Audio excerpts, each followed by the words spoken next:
The beautiful thing about a blockchain currency or a crypto, right, is that it is measurable and trackable. I know where it's coming from, right? I know how much is printed. Kids, 12-year-olds, 13-year-olds already using Bitcoin. They are too young to have a bank account, but they can already now do business with crypto. And when they will come to a bank and get their first credit card and bank account, and the bank will tell them, you know what? To do a transaction to Africa, to Indonesia, it will take a week. Also, we're closed on the weekends. And those people will just say, what is going on? Why are you not using blockchain, cryptocurrencies? Yeah. Same thing with the stock market. The stock market will hate the cryptos. Why? Because stocks are basically bullshit pieces of paper that people blow some freaking breath of, oh, we're going to make a bunch of money. Most of these companies don't even make money, man. So when I hear my peers talk about crypto like it's bullshit, I'm like, dude, you want to talk about bullshit? Let me tell you about some bullshit. Bank of America stock is bullshit. Your job, and all the crypto guys out there that are in love with this, you guys, your job is to make sure people understand how simple it is, how real it is, and how easy it is to use. Bitcoin, like what's a fraction? How much of a Bitcoin can I get? Any fraction? It's called Satoshi, and I think it's 100. You can divide it in 100 million parts. One Bitcoin can be divided in 100 million parts. Francisco, can you figure that out? What is 8,000 divided by 8,000 divided by how much? How many pieces can I divide it into? 100 million.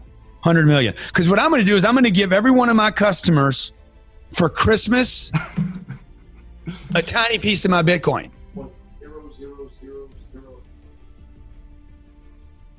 So what? So it's 8,000.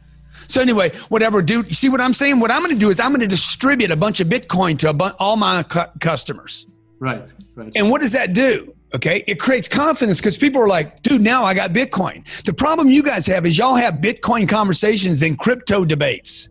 And you sound like a bunch of fucking like you sound like you're from another world. Just give me the freaking Bitcoin, bro. Just give me a piece. What does a drug dealer do? He doesn't explain his drug. He's like, just try it, man. Try it, bro. See? And then what would happen is I would become addicted to the ease of use. Right. By ownership. The problem I think most crypto and blockchain conversations have is you guys spend too much time in the idea and not enough time in transferring, like literally moving product from one person to the next.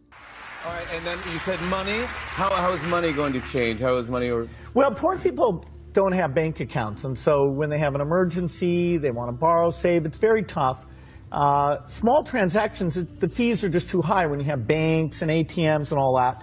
If we take the cell phone and just use digital currency, then you can have all those financial services. So 2 billion people who don't have any kind of bank account will have all sorts of innovative services, help them save, pay for education, and it requires a little bit of work getting the regulation right, getting it to critical mass, getting people to trust it.